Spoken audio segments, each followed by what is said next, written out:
We've got a Chili Bowl mutiny underway, and coming up, we'll give you the details. Roll the intro.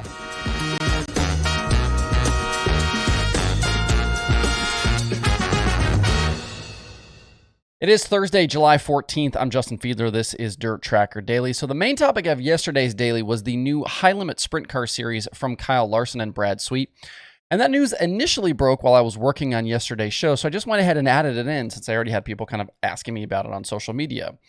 But Kyle Larson was not done making news yesterday. As part of coverage around the series announcement, Racing America's Matt Weaver asked Larson about his future at the Chili Bowl. And Larson said, quote, "I'm just at the point where I want to see the purse grow a lot. So for the time being, and unless that happens, I won't be running it this year. And I know there are a lot of racers that feel the same way," unquote.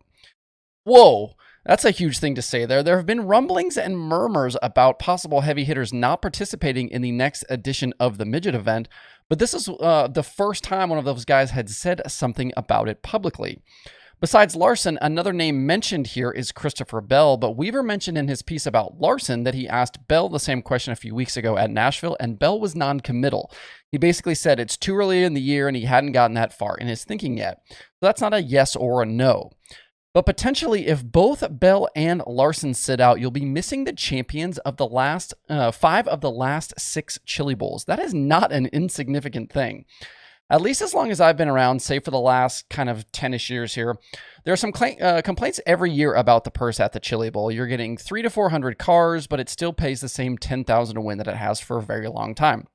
And this is all through, we've added prelim nights, there have been rising ticket and pit pass prices. And Larson's point is that this event loses some of its cachet being only 10 grand to win when you've got so many other big dirt events paying 50, 100, 150,000 or more to win these days. And until the event organizers make a purse increase, he's not interested in continuing to participate.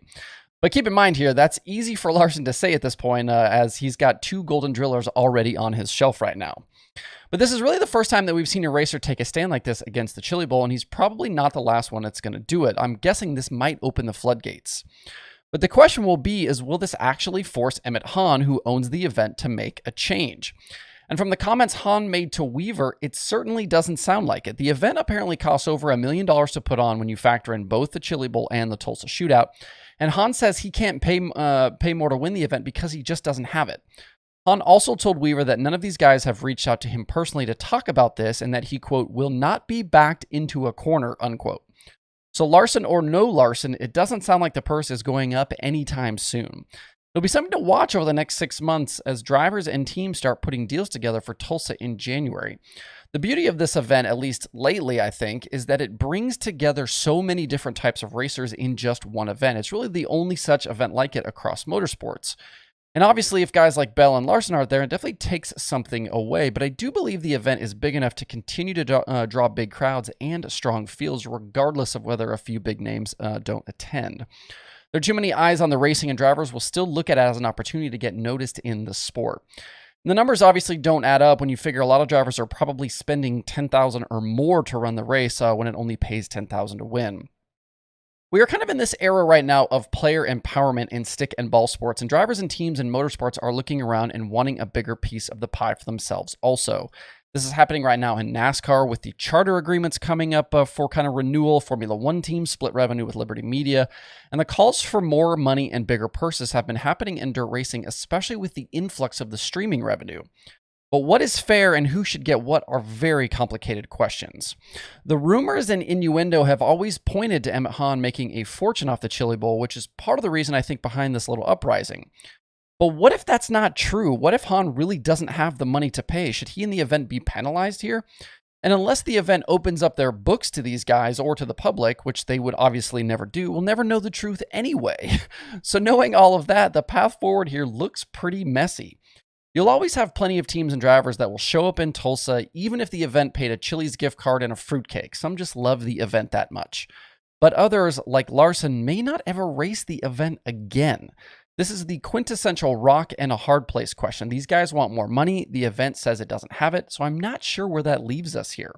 The comment section below is open. Feel free to share your thoughts on this either in the comments below or shoot me an email or share your thoughts on social media as well.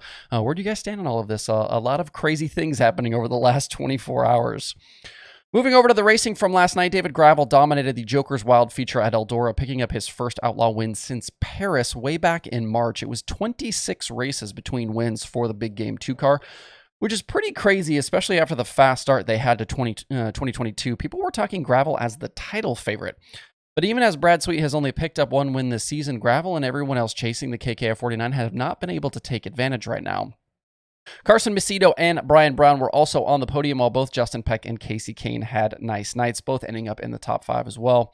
Gravel and Macedo did make up a little ground in the standings, with Sweet down in 8th, but both Logan Schuchart and Sheldon Haudenschild backed up. Schuchart was 13th on the night, and Sheldon needed a provisional to make the feature after getting in an early hole in qualifying. He ended up hard charging from 25th to 12th. Other drivers who were on the outside looking in last night included Kings Royal winner from a year ago, Tyler Courtney, Sam Hafertepe, who we've seen be fast at Eldora before, NASCAR driver Alex Bowman, and Zeb Wise in that new Rudine ride for him. Last night was the standard Outlaw format, but for the return of the historical big one for tonight, things will be different. We'll qualify, do 6 heats with an invert, which will be determined by the Eldora Wheel of Misfortune. First through third in heats will make the night's feature, along with the 2 fastest qualifiers that didn't advance from heat races. Everyone else will then head to the B and the C. The winner of heat 6 will start on the feature poll for tonight. Tonight's winner will also take home a very nice $100,000. The DirtTracker.com analytics prediction formula is staying with Donnie Schatz as the win pick. His past history, I think, is just too strong here in the formula. I'm going to go Macedo, though, after what we saw last night from the JJR 41. The racing tonight will be live on Dirt Vision if you are not headed over to Eldora. Out in Kansas last night, Thomas Meseraull bagged his second USAC Midget Win of the Year, out-dueling Kenan McIntosh and Buddy Kofoid for the victory at Solomon Valley. We had a nice battle between the 3 in the opening laps, but T-Mez took over on lap 10 and led the rest of the way. Points leader Kofoid finished second with a hard-charging Ryan Timms in third. Teams have a chance to regroup today with Mid-America Midget Week continuing tomorrow at Jefferson County. In Summer Nationals action last night, Bobby Pierce was your late model winner at Montpelier Motor Speedway, with Nick Hoffman getting his 12th modified win of the year. Both have sizable leads in the standings between the late models and modifieds, with racing heading over to Shady Hill tonight. The late models still have 8 shows left in 2022, while the modifieds have 10. These guys will be also live on Dirt Vision tonight.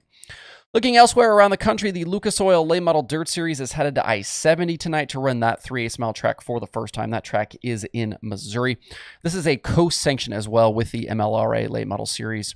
We'll get a full program, including a 10,000 to win feature. Following tonight, Lucas then heads to Tri-City and Lucas Oil Speedway this weekend. Tim McCready has taken the points lead from Brandon Shepard after the Rocket Squad had issues a week ago at Deer Creek. The gap between the two is 50 points right now, while Ricky Thornton Jr. is third, 185 behind T-Mac. The formula likes McCready tonight, but I'm going to go B-Shep to bounce back. They built a new car this week, so hopefully that will mean some success tonight. This will be live on Flow Racing. Remember, no more MAV TV Plus here as well. And if you want some modified action, the USMTS kicks off Mod Wars tonight at Ogilvie in Minnesota. Dustin Sorensen leads Tanner Mullins and defending champion Derek Ramirez in the standings coming into the weekend. Tonight's show is 3,000 to win with Midwest Mods, Mod 4s, and Hornets also on the card. You can watch this one live over on Racing Dirt. And since we're talking streaming, there are 10 shows on the streaming schedule today. Dirt Vision has the historical big one at Eldora and the Summer Nationals. Flow Racing has the Lucas late models at I-70 and Flow 24/7. The USMTS modifieds are on Racing Dirt. Fast 4 has action from Deming Speedway. And there are 4 shows over on Speed Sport. To see the full daily streaming schedule with links to watch, visit dirttracker.com/watch tonight. That's it for the show today. Have a good Thursday. If you have thoughts about the topics on today's show, please leave them in the comments below or tweet at me. Thanks everybody for tuning in. We'll see you tomorrow for more Dirt Tracker Daily.